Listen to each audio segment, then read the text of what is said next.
ஓம் Sairam. கபர்டே diary. துவேஷ் சாஹிப்புக்கு கனவு காட்சி. 20/12/1911.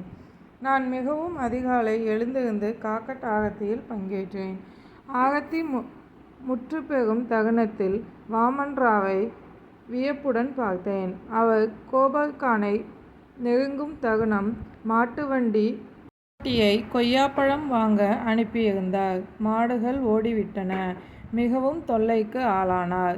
கதை மிகவும் பூட்டுவதாக இருந்தது. சாயி மகராஜ் அல்லாவே அனைவருக்கும் மேலான கடவுள் என்று மிகவும் மெதுவாக கூறியபடியே சாவடியை விட்டு வெளியேறினார்.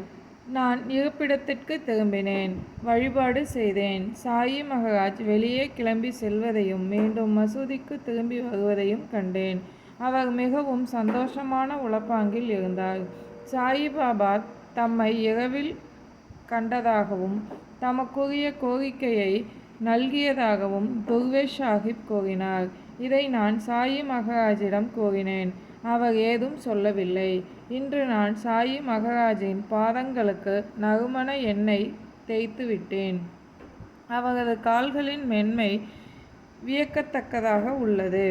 எங்களது உணவு சற்று தாமதமானது.